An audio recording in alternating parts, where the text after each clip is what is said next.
Baik, sebelumnya Assalamualaikum warahmatullahi wabarakatuh.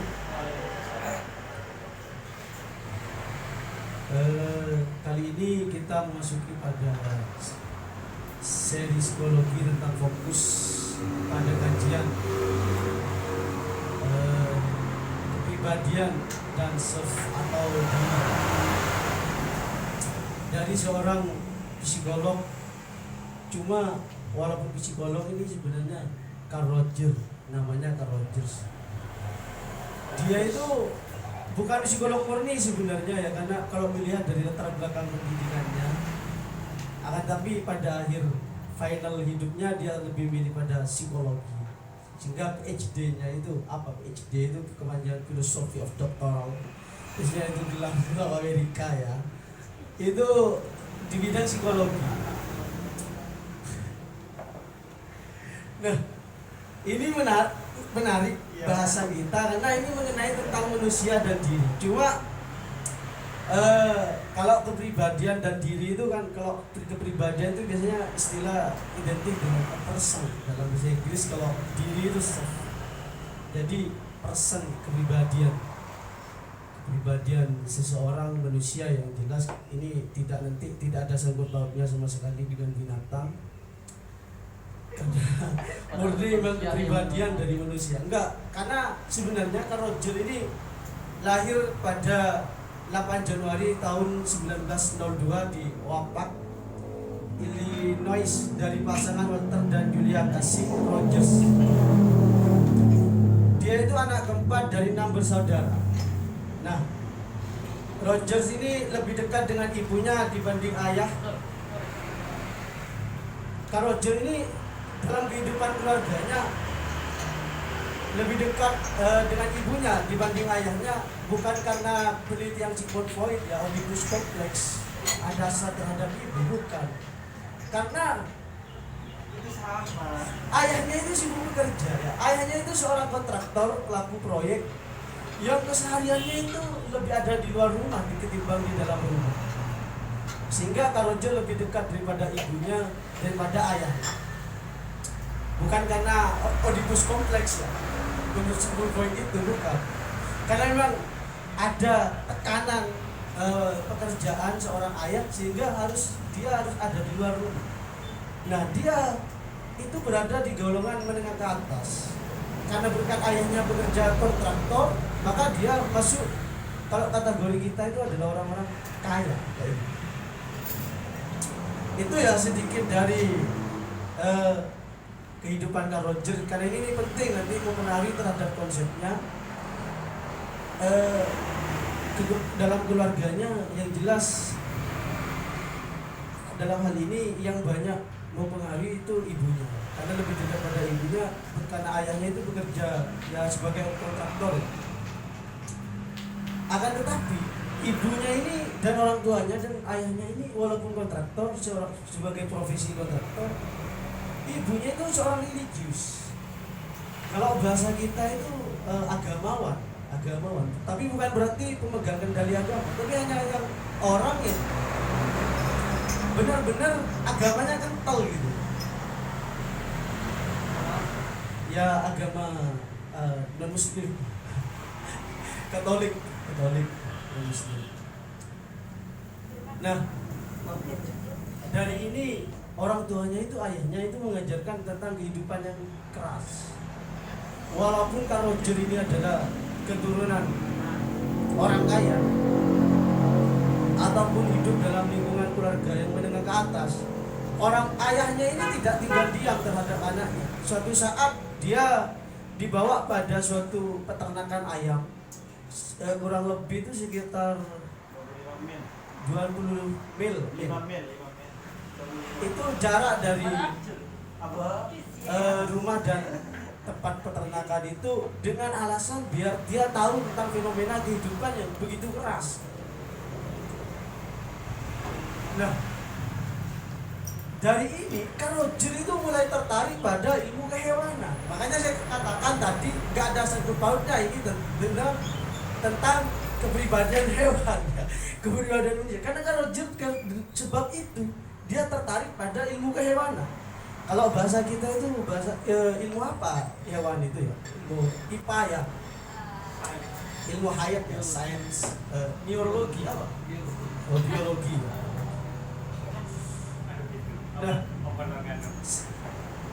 dari ini dia tertarik mengamati tentang alam sekitar, mulai dari tumbuhan, kemudian tentang ayam. Ini kok tumbuhan ini kok bisa tumbuhnya begini? Mungkin ada pengaruh terhadap ayam yang diternak. Nah, itu kan Roger. Itu kalau nggak salah ketika dia masih berusia remaja, masuki remaja.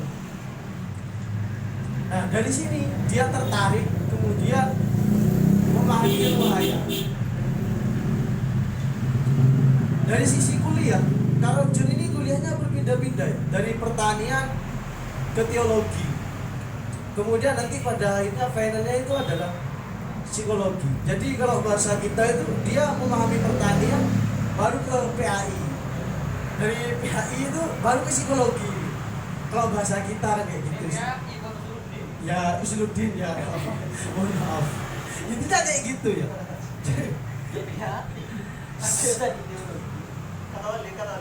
Sampai itu Kak Roger ini kan aktif dalam keagamaan di China ya, sekitar 6 bulan. Itu dalam kegiatan keagamaan mahasiswa interfaith atau menjadi lebih liberal atau menjadi bebas dalam kehidupan seorang manusia, ataupun independen terhadap ajaran agama orang tuanya. Jadi walaupun Kak Roger ini menggeluti pertanian kemudian berpindah pada religius atau keagamaan, dia mulai tertarik tertarik pada psikologi tentang diri. Dia mulai berpikir tentang dirinya sendiri, itu mulai dipikirkan. Aku ini sopo itu, ini aku ini siapa? Maksudnya mulai ditanya itu terhadap dirinya sendiri. Sehingga ketika itu dia mencoba bersifat liberal atau bersifat independen ya. Walaupun doktrin agama itu seperti ini. Sehingga nanti pada akhirnya Kak Roger ini mendapat gelar PhD kata saya itu di Columbia University pada tahun 1931. Jadi baru abad 19 kemarin. Nah, dari pengalaman religius, dari pengalaman religi, kemudian sains dan intuitif dengan objektif, dia walaupun mendapat doktrin agama, dia tetap bersifat objektif.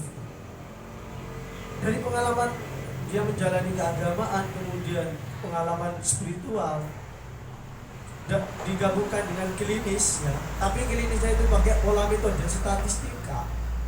Itu menghasilkan suatu terapi yang terapi itu nanti bisa disebut self-centered, artinya fokus pada diri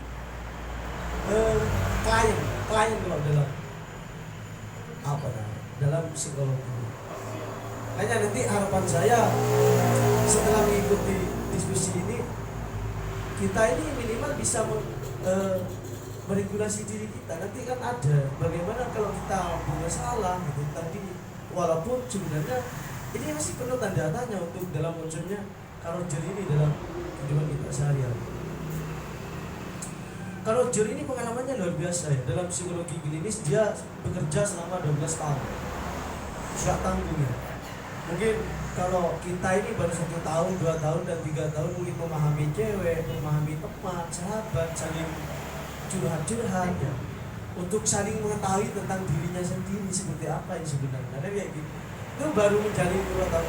Kak Roger ini memang sebagai profesi ya 12 tahun di Rochester Society for the Prevention of Culture of Children. Jadi yang fokus pada perkembangan anak.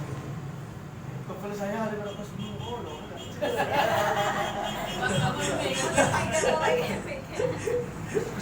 Oke, pardon me ya. My TOEFL is 500 ribu. Jadi ini semacam suatu wadah, suatu komunitas. Kalau di sini itu adalah lembaga yang menaungi tentang perihal-perihal gangguan jiwa, kemudian ingin mengetahui tentang diri. Tapi ini fokusnya pada anak-anak atau pradewasa. Itu selama 12 tahun. Baru di tahun 1939 Roger itu mempublikasikan ya buku pertamanya yang berjudul itu The Clinical Treatment of the Problem Child. Jadi dia buku pertamanya itu tentang klinik yang apa namanya, yang ada sangkut pautannya dengan masalah-masalah persoalan perkembangan diri seorang anak. Sebenarnya ini kalau ada jurusan PAUD atau PAUD ini penting ini membaca buku pertamanya Carl Rogers. Kemudian di tahun 1942 dia menerbitkan buku lagi yang berjudul Counseling and Psychotherapy. Bagaimana memahami pengalaman klien itu, pengalaman diri klien itu lebih penting daripada konsep yang kita miliki itu sendiri. Logika sederhananya kayak gini. Ketika saya mendapat klien, contoh misal Firman kemarin sempat galau dan diputusin ceweknya sudah berapa bulan ya. Sekarang langsung bawa saja. Dia dengan dia bercerita bahwa kenapa kok bisa putus, dan saya ini harus berusaha. Kalau dalam bukunya yang kedua, saya harus berusaha seakan-akan posisi saya itu adalah Firman. Jadi saya membuat konsep diri saya dulu. Artinya saya harus menghargai pengalaman diri dari klien saya itu sendiri. Itu dalam bukunya Counseling and Psychotherapy. Oke, part ini may say that's best.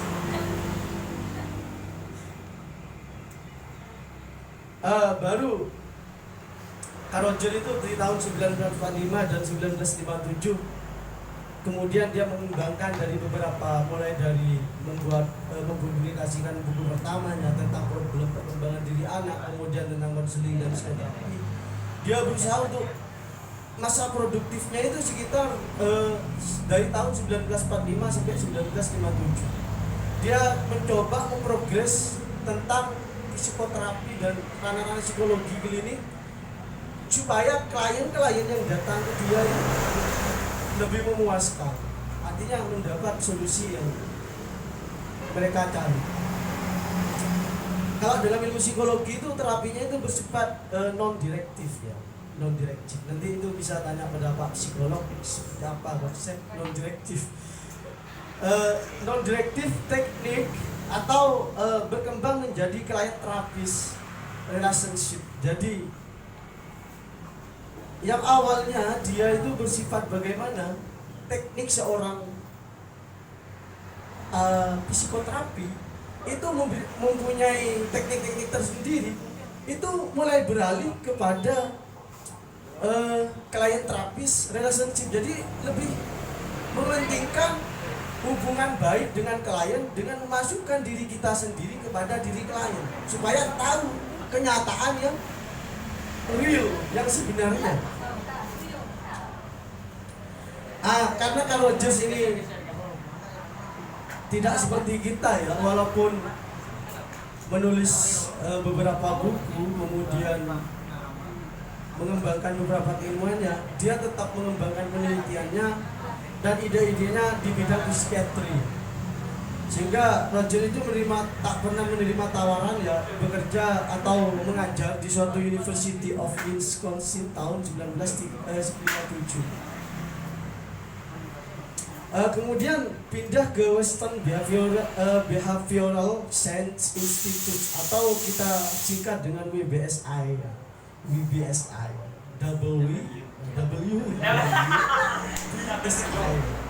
mohon maaf saya ini bahasa Inggrisnya ini Maduras. Itu di California ya. Karena merasa kurang enak memiliki partner kerja di Wisconsin tahun 1957 di suatu universitas, merasa kurang enak, akhirnya dia pindah pada Western Behavioral Science Institute di California pada masa itu.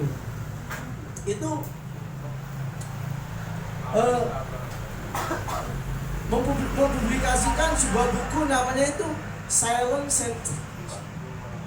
Tulisannya itu silent pakai T ya terakhir, center. Itu apa artinya? Nanti tanya kepada Silent Center Therapy. Itu pada tahun 51. Yang inti dari buku itu berisi tentang teori dan praktek selama Roger bergelut di dalam psikoterapi. Kalau dari sisi penghargaan, dia itu banyak ya dalam bidang psikologi. Dia pernah menjadi presiden pertama American Association for Athlete dan menggabungkannya kembali dengan American Psychological Association. Jadi dulu itu di Amerika ada suatu asosiasi tentang psikoterapis dan ada asosiasi tentang psikolog. Beda ya, psikoterapi dan psikolog itu beda. Makanya kalau kuliahnya itu kalau di Indonesia, kalau psikolog itu psikologi sains, itu biasanya gelarnya MSI ya. Tapi kalau psikoterapi itu biasanya gelarnya itu ada anunya ya, apa? Psikolog yang belakangnya ya. Itu digabungkan oleh Carl Rogers dari Amerika pada masa itu.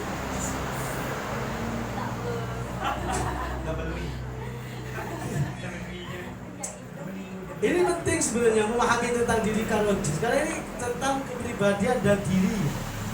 Sehingga nanti kok bisa menghasilkan konsep seperti itu. Karena Carl Rogers ini lebih berangkat daripada pengalaman selama dia bergelut dalam beberapa keilmuan. Kemudian dia pernah menjadi presiden pertama American Academy of Psychotherapists dan juga mendapatkan Distinguished Scientific Contribution Award pada tahun 1956 karena Carl Rogers ini ahli dalam penelitian sehingga mendapat suatu award. Kalau di kita itu apa awardnya biasanya? Muri apa? Bukan, kalau dalam akademik itu apa biasanya? Nobel. Nobel. Ya itulah intinya penghargaan ya. Tapi kalau jadi pada tahun 1956 karena gelupnya dalam meneliti dalam bidang psikologi, dia mendapatkan award. Nama terapi dan teori Rogers itu perlu diketahui ya. Rogers ini bisa kita sebut dengan suatu aliran psikologi humanistik, atau ada yang mengatakan fenomenologis humanistik, atau bisa disebut dengan konsep of humanity. Jadi dia memiliki landasan utama dalam mencetuskan suatu konsep atau teori tentang self, tentang diri maupun person, tentang kepribadian. Dia memiliki landasan konsep of humanity. Ingat ya, konsep of humanity. Bahasa kita adalah humanistik, aliran humanistik dalam psikologi.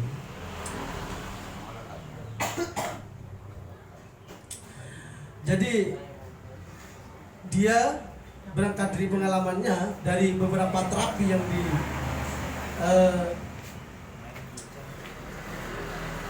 yang dilakukan penelitian ya, karena saya katakan tadi bahwa dia itu aktif dalam melakukan penelitian sehingga mendapatkan award. Dia memiliki beberapa konsep terapi ya. Ada non-directive, kemudian silent centered, kemudian person centered, student centered, group centered, person to person.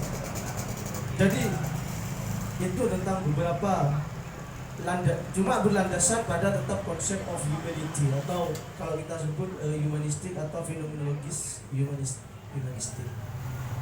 Itu dalam psikologi. Itu menghasilkan suatu asumsi, beberapa asumsi atau menghasilkan beberapa pendapat. Yang pertama, konsep dari Carl Rogers itu dia memiliki istilah FT, bukan full time, formative tendency.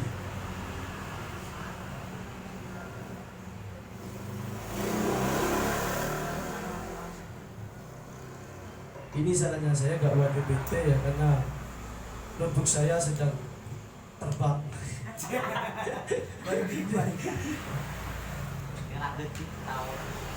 Itu ada istilah itu formative tendency. Ini adalah kecenderungan untuk berubah dari bentuk yang lebih sederhana menjadi lebih kompleks melalui proses yang kreatif. Jadi ini berlaku untuk organisme maupun alam semesta.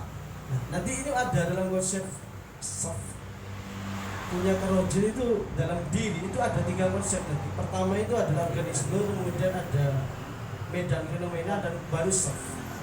Itu untuk memahami diri seseorang. Carl Roger itu menganalogikan seperti ini. Kepingan salju itu kan terbentuk dari uap air.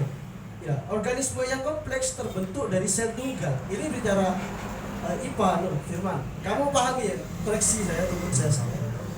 Dan bicara kesadaran manusia itu berkembang dari ketidaksadaran primitif menjadi kesadaran yang terorganisir sangat baik.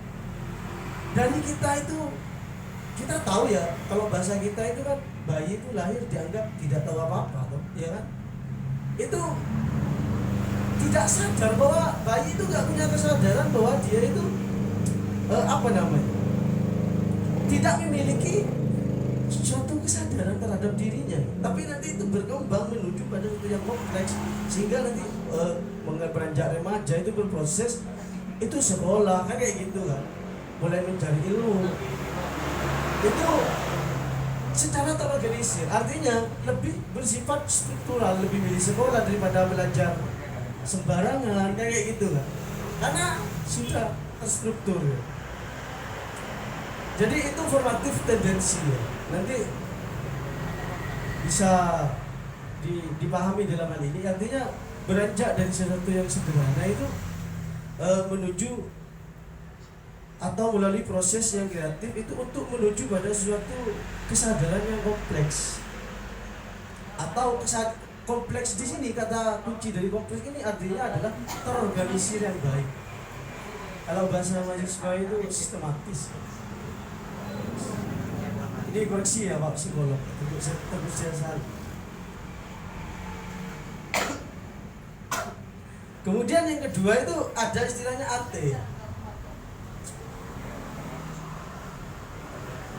Ingat ya, ini kata kuncinya pertama itu FT, yang kedua itu AT. Pertama adalah formative tendency, pas baru yang kedua itu AT, actualization atau aktualisasi tendensi, actualizing tendensi. Apa itu sebenarnya actualizing tendensi? Itu kecenderungan pada manusia atau akan, tapi di sini kalau Roger itu memberikan tanda kutip, sebenarnya bukan pada manusia, tapi hewan pun juga ikut campur dalam urusan actualizing tendensi. Artinya juga dikutip oleh Carl Roger sedikit, tanaman juga seperti itu. Itu kecenderungan pada manusia maupun binatang, tanaman itu bergerak ke arah pemenuhan potensi yang meliputi keseluruhan aspek pada manusia maupun hewan itu. Kalau manusia kita tahu ya fisiologis, kemudian ada intelektual, rasional dan emosional, kesadaran dan ketidaksadaran. Jadi itu actualizing tendensi. Bahasa sederhananya, bagaimana kita itu sudah memasuki pada pola mengelola diri, bahwa kita itu kan memiliki namanya tubuh, kemudian memiliki mental, memiliki rasional dan memiliki juga emosional, memiliki kesadaran dan juga memiliki ketidaksadaran. Nah ini sudah mulai diseimbangkan. Ini masuk pada actualization tendency. Ini asumsi yang pertama. Nah logikanya kayak gini, karena kalau Roger ini menganut humanistik, jadi dia menganggap setiap makhluk, baik tanaman, hewan maupun manusia, ini mohon maaf ya, itu mengetahui apa yang terbaik untuk dirinya. Itu pasti itu, setiap makhluk itu mengetahui itu mana yang terbaik untuk dirinya. Nah, perihal dia memilih atau enggan terhadap yang terbaik, nah itu masuk pada actualization tendency. Paham ya? Bisa dipahami kan? Semua makhluk itu kayak gitu. Logikanya kayak gini, sederhana dalam kehidupan sehari-hari. Mana ada kucing mau makan api? Kan tidak mungkin loh. Kan ya? Sebodoh-bodohnya kucing pasti cari yang bau amis kalau dia memang biasa makan ikan. Kayak gitu. Artinya setiap makhluk itu tahu apa yang dimakan dirinya. Nah, segala-galanya sopan, ya, kecuali mungkin dia dirinya sudah hancur. Segala-galanya sopan, dia tidak mungkin minum kopi melalui hidungnya, tidak mungkin. Ini misalnya kayak gitu. Artinya, kata Roger dalam actualizing tendency itu berangkat dari asumsi ini nanti sehingga menghasilkan konsep tentang self atau kepribadian. Itu bahwa setiap makhluk itu mengetahui apa yang terbaik untuk dirinya. Sehingga mereka itu memiliki kecenderungan untuk menolak perubahan atau mencari status quo yang disebut maintenance atau maintenance. Apa itu artinya Mbak Isti? Maintenance. Apa? Jaminnya apa? Itu yang saya ajarin kemarin tuh. Perbaikan bukan sih? Iya, perbaikan. Perbaikan. Kan kalau game itu kan ada maintain dalam perbaikan. Oh, berarti dalam perbaikan. Nah, itu kan yang saya ajarin. Jadi manusia itu setiap makhluk ya itu punya kecenderungan atau mengetahui apa yang terbaik untuk dirinya sehingga dia memiliki kecenderungan untuk menolak yang tidak terbaik dan menerima yang terbaik atau lebih mementingkan yang mana itu. Nah, kita kalau dalam konsep actualizing tendency ini, mohon maaf saya dulu kan ya.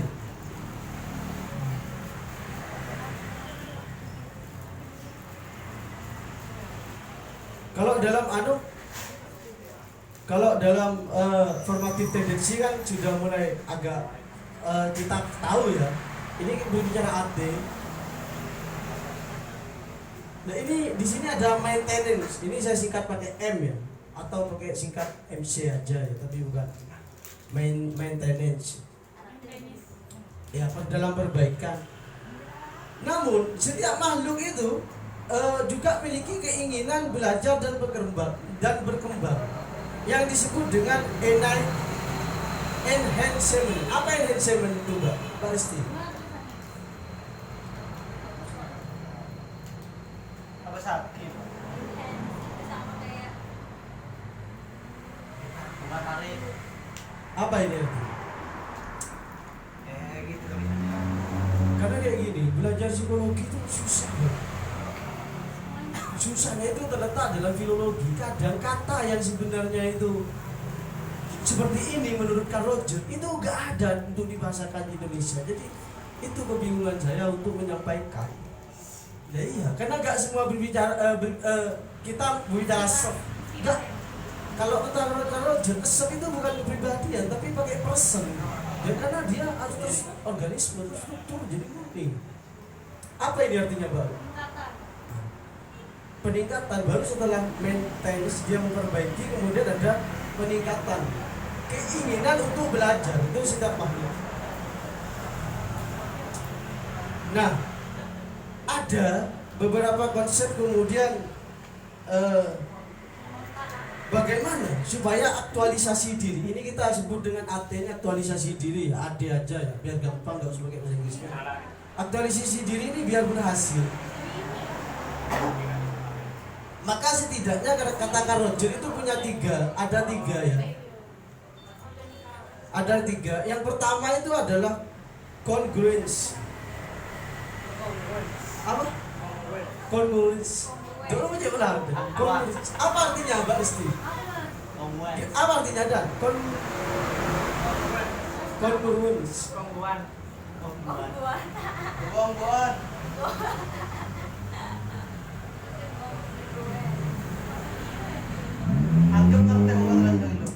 Apa coba dari di kamus.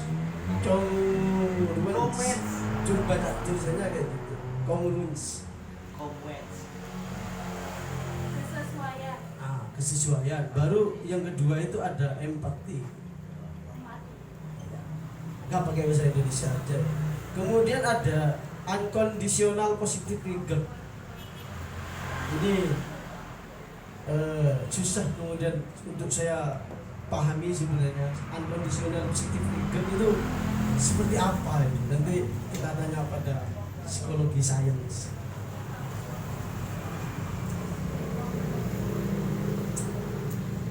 Nah, dalam buku Antara Engkau dan Aku, ya ini punya Carl Roger ya. Bucin banget sih. Ini dijelaskan bahwa dalam ini itu dijelaskan berkembangnya self atau diri itu ditandai dengan adanya kesadaran mengenai I, mengenai aku. Artinya itu yang pertama. Jadi orang ingin apa namanya? Ingin mengembangkan dirinya atau melakukan aktualisasi diri, ada ini tadi penyesuaian, empati, kemudian unconditional positive regard. Itu yang pertama itu harus sadar bahwa dirinya itu tentang dirinya sendiri. Artinya ada kesadaran untuk mengetahui atau mulai memikirkan tentang aku gitu. Aku ini siapa? Kemudian aku ini mau kemana? Aku ini kebutuhannya apa? Aku ini mau seperti apa? Aku ini bagaimana? Jadi itu yang pertama, harus bertanya pada aku. Bukan tasawuf. Kemarin yang menarik, ada seorang, saya agak sedikit cerita. Saya kedatangan tamu kemarin hari Jumat itu, dia mendidik anaknya pakai sugesti. Beliau itu seorang kiai, ketika anaknya minta doa-doa itu ditulisin. Tapi doa-doanya kayak gini. Aku pintar, aku kaya, aku cinta kebaikan, aku perkasa, aku cerdas, aku istimewa. Itu suruh hafalkan ke anak. Dalam penelitiannya dia, setelah digabungkan anaknya itu ada yang SMA, kemudian SMP, digabungkan dengan orang-orang lain, itu beda. Dia lebih memiliki mental yang lebih luar biasa. Artinya rasa insecure, rasa takut, berani itu dia punya. Karena ternyata dia mungkin pakai, karena nggak tahu konsepnya Carl Roger, tapi kata Carl Roger, dia anak itu didorong untuk menyadarkan tentang I dulu, tentang apa bahasanya, UMI kayak gitu. Siapa aku dulu kan kayak gitu. Itu yang pertama. Atau me. Nah, kemudian dengan adanya pengalaman dalam perkembangannya, maka struktur diri itu mulai terbentuk. Setelah tadi ditanamkan aku pintar, aku cerdas, aku dan sebagainya, itu kan dia menjalani kehidupan tuh. Dia pasti akan beranjak pada sesuatu yang dia baca setiap hari. Karena sadar sudah diri, aku harus jadi seperti ini. Nah, baru itu sudah terbentuk tentang diri nanti pada akhir.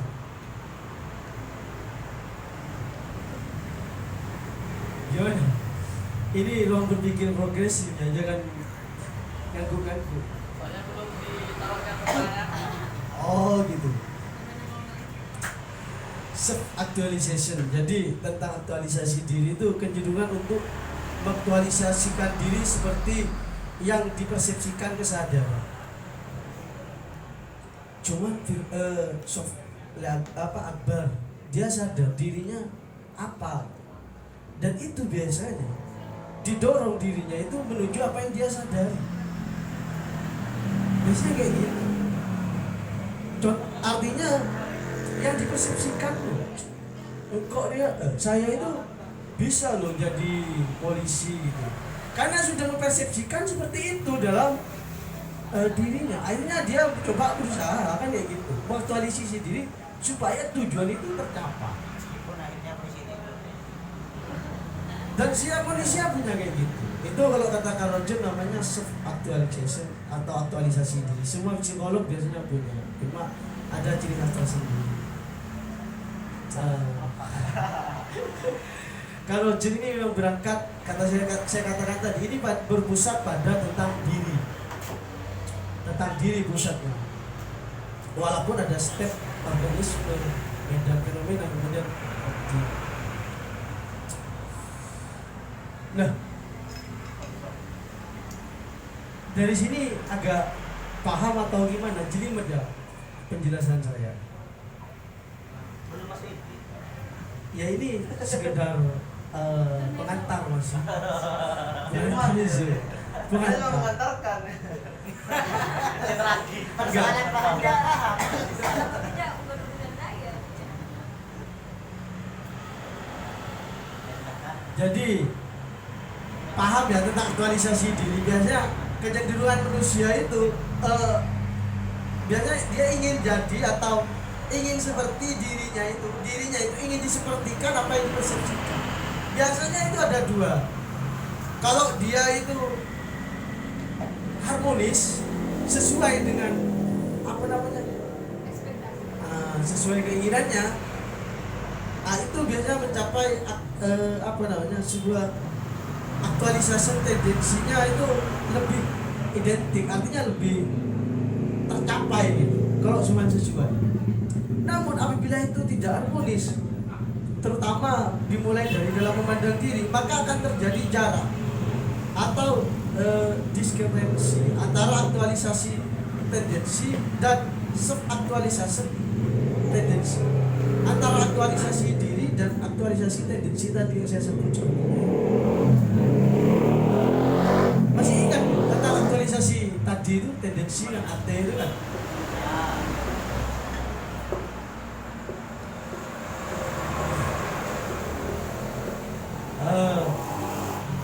Ini masuk pada konsep diri. Tadi aktualisasi diri, kemudian ada istilah konsep diri. Biasanya nanti kalian temukan ini dalam bahasa seperti ini dalam anak-anak psikologi. Saya sering dipaparkan seperti itu. Konsep diri, aktualisasi diri. Tapi nanti pada akhirnya juga ada yang bunuh diri kan ya. Ketika dia kalah dalam menghadapi dirinya. Apa itu konsep diri? Kalau kata Carl Rogers, semua aspek dari keberadaan dan pengalaman diri itu yang dipersepsikan oleh kesadaran, tapi tidak identik dengan organisme atau tidak identik dengan suatu diri yang terorganisir. Itu konsep diri. Kalau dalam asumsi atau pandangan dari Carl Rogers. Jadi semua aspek dari keberadaan dan pengalaman diri yang dipersepsikan oleh kesadaran. Dan kalau nggak sadar gimana, cuma bagaimana Freud cuma ya itu nggak bisa kita mengkonsepkan diri kita dan nggak sadar kan ya. Gimana? Anak buahnya Freud. Freud fokus padahalnya dia. Kata Carl Rogers ya, saudara-saudara itu diri itu memiliki dua, gampangnya kayak gitu. Kita singkat dengan S ya, self. Itu ada dua, ada real, kemudian ada ideal. Setiap diri itu mesti memiliki dua. Yang real itu adalah di mana kondisi diri kita itu hari ini. Ya kondisinya Mbak Winda seperti itu. Kondisinya Mbak Isti seperti itu. Kondisinya Sufan seperti ini. Kondisinya Mbak Yusri seperti itu. Tapi di antara yang saya sebut tadi itu pasti memiliki real. Contoh Mbak yang baju merah, kerudung merah itu siapa namanya? Siapa namanya? Ibu Halimah. Uli. Uli. Dia setelnya seperti sekarang ya, kita lihat seperti itu ya. Mungkin tidak ada potongan miliarder, tapi dalam dirinya, Coba Sufan lihat coba. dalam dirinya itu terdetik saya ingin jadi miliarder nanti Oh, ya. dengan pengusaha atau berbisnis atau apa. Nah ini masuk pada self ideal. Jadi idealnya dia seperti itu nanti, itu dirinya. Cuma realnya seperti ini. Akan tetapi kata Carl Rogers, supaya tidak terjadi a clash yang bisa berbahaya, harus pahami konsep konsep real dan konsep ideal. Artinya seimbangkan. Pas tiba-tiba Sofan ingin jadi presiden Amerika, kita lihat konsep dirinya hari ini seperti apa. Dia kan penduduk Indonesia, mungkin bisa. Nah ini kata Carl Rogers yang harus kita sadari. Tiba-tiba Akbar ingin jadi presiden Saudi Arabia. Iya dulu sebenarnya dia penduduk penduduk mana? Oh Indonesia, mana mungkin kayak gitu. Intinya seperti itu. Tiba-tiba saya mau jadi dosen, sedangkan S2 nggak lulus, S1 nggak lulus, dan kemudian tidak punya kompetensi di situ ya. Maka ini akan bertolak belakang kalau kata Carl Rogers. Maka kita harus bisa menyeimbangkan antara self will dan self ideal kita. Dengan apa? Makanya kan ada, saya katakan tadi ada organisme. Coba pakai mic Firman. Apa organisme dalam IPA? Dalam ilmu sains itu, sains biologi itu apa organisme? Bagi anak IPS mana? Apa organisme? Bagi anak ekonomi dong. Bukan lekul. Organ. Apa? Coba Pak Winda mungkin guru IPA. Organ ini organ. Iya, itu guru IPA. Apa organisme itu? Kalau yang saya pahami organisme itu kumpulan dari beberapa sistem organ yang saling berkaitan satu sama lain membentuk satu orang, satu kepribadian atau satu alur dalam tubuh itu dia ada sistem organ, misalnya sistem organ pencernaan dan lain sebagainya yang membentuk satu kehidupan dari dalam diri satu orang itu. Simpelnya begitu. Ya intinya ya seperti itu ya. Organisme itu adalah bahasa sederhananya bahwa setiap sesuatu itu pasti memiliki keterikatan atau saling berkaitan satu sama lain. Ya coba Firman itu mau komen gimana organisme dalam biologi? Karena anak IPA betul. Enggak, ini punya Carl Rogers ini sebenarnya adalah dia menggabungkan 3 disiplin ilmu kesehatan tadi. IPA, kemudian pertanian ya, ilmu hayat, kemudian psikologi. Tapi di sisi lain eksternalnya dia ditunjang oleh keagamaan. Coba gimana organisme itu dalam biologi itu kira-kira apa? Banget ya.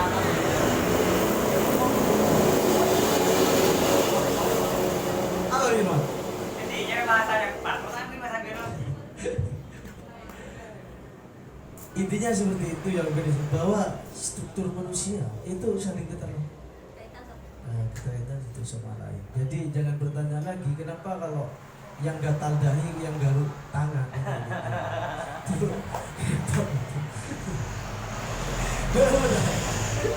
Enggak, ini dikoreksi ya perkataan saya takut ngawur karena saya terus terang tidak punya pendalaman betul terhadap konsep diri Carl Rogers ini, cuma sama-sama belajar.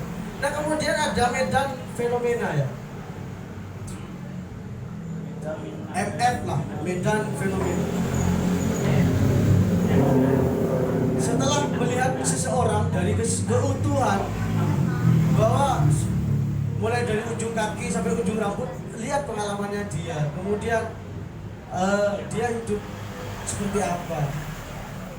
Bukan melihat itu artinya bukan secara ya, bukan kita mengikuti, bukan tidak hanya seperti itu mungkin salah satu. Dengan kita menjadi dirinya, menjadi diri dia, sama kita itu juga melihat orang tersebut. Kayak gitu. Baru terbentuklah suatu self. Kita tahu ya, pertama harus ini melihat seorang. Saya melihat Firman harus dari ujung kaki ya. Kemudian lihat medan fenomenanya, latar belakangnya seperti apa, seadanya bagaimana. Tapi walaupun saya tidak harus ikut terus, tapi dengan mendengarkan dia cerita, mendengar dia berkeluh kesah, barulah terbentuknya suatu atau diri yang nanti itu menjadi diri yang real dan diri yang ideal. Pasti kan kita ketemu, oh ini anak ini mau jadi ini, itu nanti sampai dianya menurut dia. Sederhananya ideal self itu atau self ideal itu atau diri yang ideal itu pandangan seorang terhadap dia harus menjadi seperti apa nanti. Bisa dipahami ya sampai sini?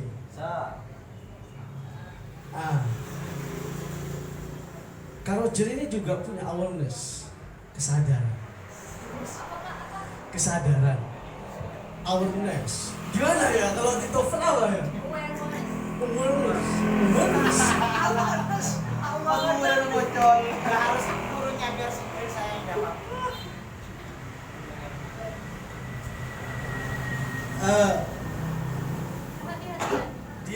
punya konsep tentang kesadaran juga ada 3 tingkatan. Ada tingkatan kesadaran. Yang tingkatan pertama itu kata Kak Rogers itu tingkatan kesadaran itu pengalaman yang tidak diajukan atau ditolak dalam kesadaran. Artinya pengalaman itu bahasa sederhana kita itu diiyakan oleh kita, diterima atau tidak ditolak. Artinya pengalaman yang tidak diajukan atau ditolak dalam kesadaran.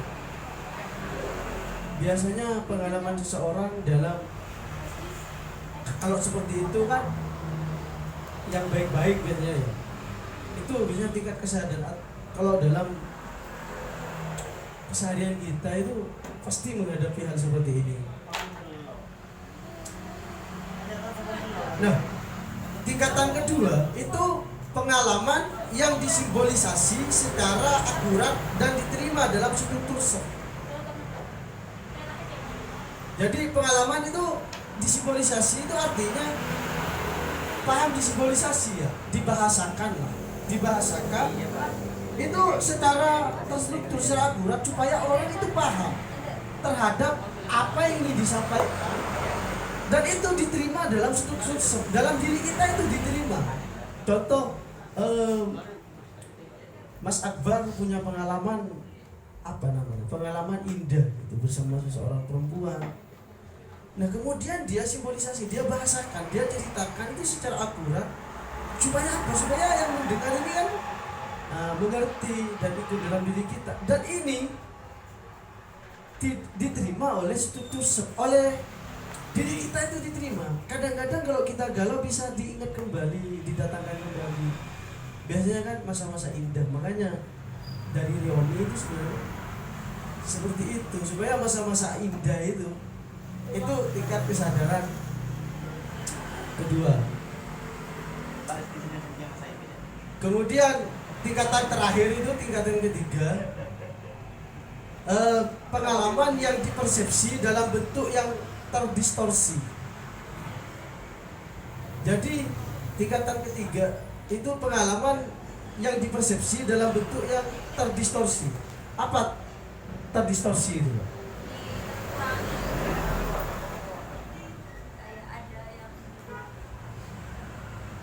Dipilah-pilah.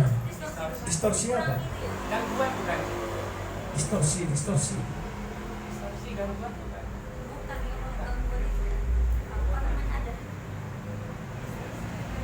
Perubahan kan? Perubahan. Kamu gabus itu mau. Distorsi itu pemutarbalikan suatu fakta. Pemutarbalikan suatu fakta, aturan dan sebagainya, atau penyimpangan, atau kalau dalam fisiologis itu perubahan bentuk yang tidak diinginkan. Paham ya? Itu distorsi. Jadi tingkatan yang ketiga itu dalam awareness atau kesadaran itu pengalaman yang dipersepsi dalam bentuk yang terdistorsi. Kata kuncinya konsep dari kesadaran punya Kak Rogers itu pasti secara empiris, secara pengalaman.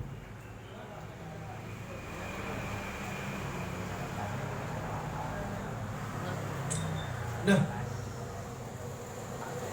ada Kak Rogers itu juga punya denial of positive experience. Jadi banyak orang itu yang kesulitan menerima pujian dan umpan balik positif. Walaupun diberikan secara tulus, jarang memberikan pengaruh pada self-concept. Jadi jangan kadang-kadang kan, aku udah capek-capek menyayangi kamu secara tulus, sudah berkorban kayak gitu kan ya. Tapi kamu kok gak sadar-sadar, berarti konsep dirinya itu gak ada. Dan aku ditinggal Dirinya apa? Dirinya Ya terserah, mau cewek, mau cowok, mau siapa, mau teman-teman. saya sampai potong rambut tapi cuma 3 minggu. Jadi kayak gitu. Nah, akan tetapi hal seperti ini tidak semuanya buruk sebenarnya. Karena yang berangkat dari satu itu ada dua kalau kata Kak Rogers minimal itu ya. Pertama, karena dia merasa tidak berhak menerima pujian. rendah diri, rendah hati. Cuma tiba-tiba Mbak Risti kemudian memuji Mas Fakih cuman dengan tampan itu. Mas Fakih bilang dia aku nggak menerima karena nggak usah dipuji. Kemudian ada rasa tidak percaya pada pemberi pujian. Kamu masa jangan-jangan kamu modus kan? Gombal. Biasanya kan ada itu sepasang kekasih, padahal dia sudah tulus buat puisi ya, atau memuji-muji, tiba-tiba dia kayak gini, alay, lebay. Itu tidak percaya pada pemberi pujian. Kan kadang kayak gitu ya. Masa ya kan kayak gitu. Itu denial of positive experience. Denial. Susah. Saya lama ini gak pergi ke Oxford. Sudah 2 tahun sejak COVID-19 ini gak ke London ya.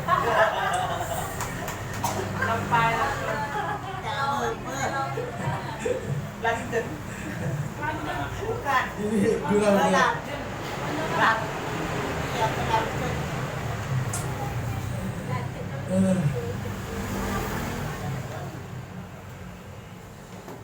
Pertama, jadi konsep Carl Roger itu biar kita menjadi becoming person atau apa artinya becoming a person, Mbak Risti? Menjadi seseorang yang apa itu ya? Dirinya itu benar-benar diri, benar-benar hakikat. Itu harus tidak boleh diabaikan. Pertama, harus memiliki kontak sosial. Artinya dia harus memiliki kontak dengan orang lain. Tidak bisa dia merasa ingin hidup sendiri, tidak bisa. Mau kemana kan kayak gitu. Kemudian yang kedua, muncul suatu pengakuan biasanya, positive regard. Regard itu pengakuan, penghargaan ya. Iya.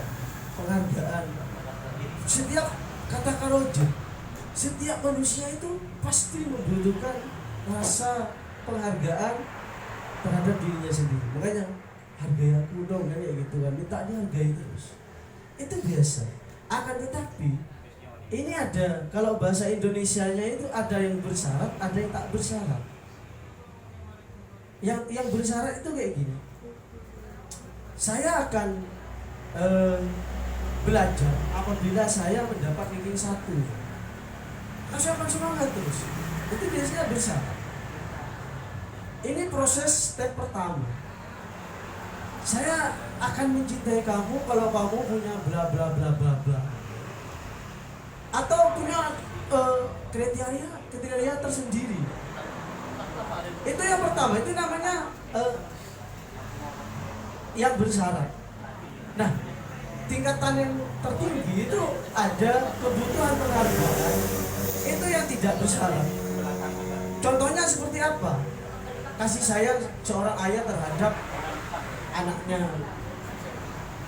kasih sayang ibu terhadap anaknya. Senakal-nakal anaknya, dia akan tetap memberikan kasih sayang. Sayangnya itu tanpa syarat, dia berikan tanpa syarat. Paham? Nah ini kalau sudah hubungan seperti ini, maka lanjutkan. Kalau mungkin Firman sama Mbak Uli pacaran, ya kalau sudah tidak bersyarat, ya lanjut. Artinya cinta memang benar-benar mencintai gitu. Hak saya memang harus mencintai dan menyayangi, itu sudah tanpa syarat apapun. Itu kasih masalah SD. Makanya jika positif atau penghargaan baik itu apa? Penghargaan baik terhadap diri itu dialami setiap orang, maka kebutuhan untuk dicintai itu menjadi independen. Maka tidak selalu ingin untuk dicintai terus. Kan terserah Firman mencintai dia mencintai itu sudah tidak saling itu, tapi pada hakikatnya ada rasa cinta yang tanpa syarat muncul. Mungkin sampai di sini ya. Enggak, sampai di sini mungkin nanti ada yang didiskusikan, takut lupa dulu tentang, karena ini fokus pada kepribadian dan diri. Sebenarnya ada condition of word, bagaimana kondisi seorang itu bisa menerima. Kemudian ada tadi bahasan-bahasan yang saya sebut, tapi ini sedikit dari saya. Kalau prediksi saya dari jarak jauh, saya ini sudah bicara 1 jam. Dari pengalaman saya, diri saya ini, dari keringat saya. Bukan sakti. Ini pengalaman saya. Mungkin ada yang ditanya tentang diri dan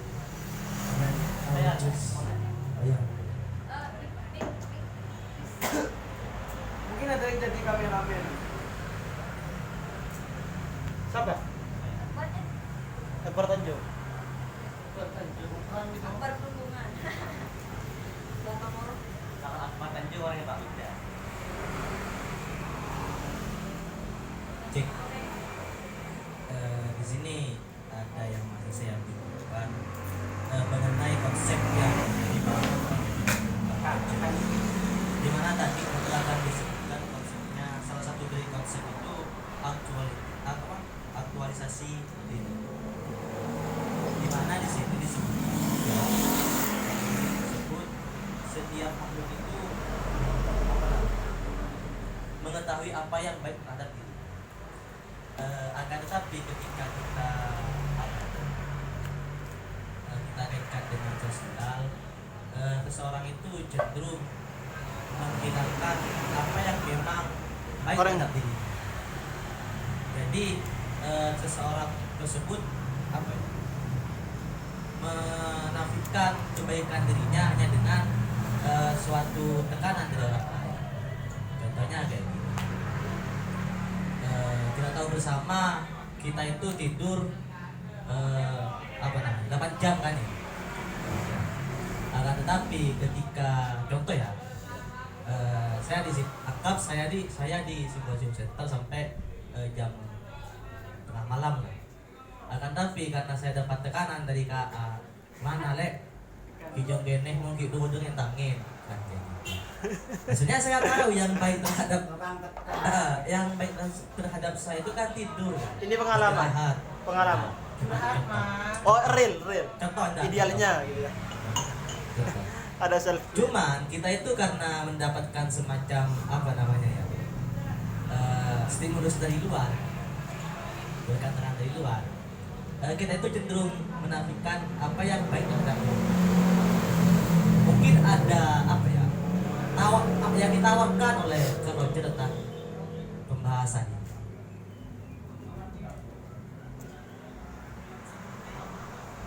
itu nggak bisa dinafikan. Setiap individu itu mesti membutuhkan rigor, penghargaan.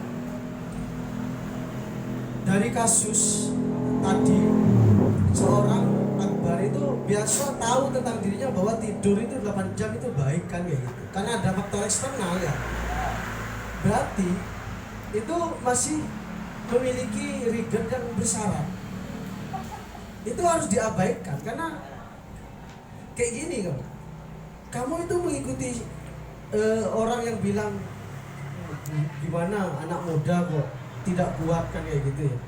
Mengikuti kata-kata seperti itu berarti kamu masih membutuhkan rigor yang bersyarat. Kan kamu butuh penghargaan mengikuti dia kan. Coba kamu gak ikut kan kayak gitu. Maka kata Carl Rogers, tingkatan tertinggi dari individu itu ketika dia sudah memiliki rigor tanpa syarat itu.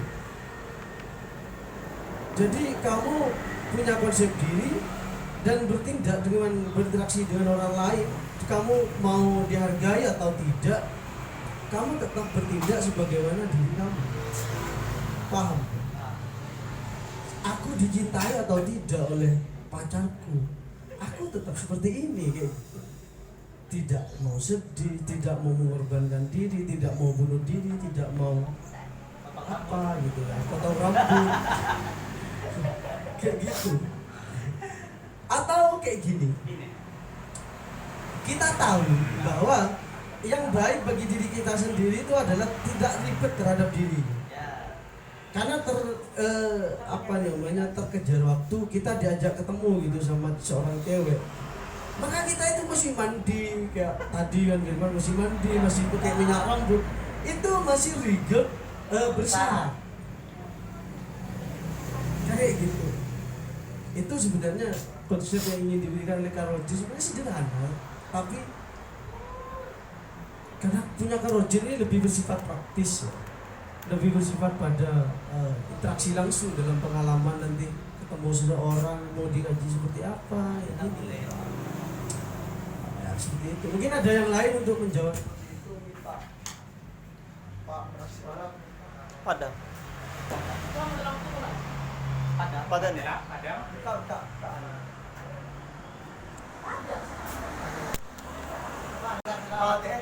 Anu boleh.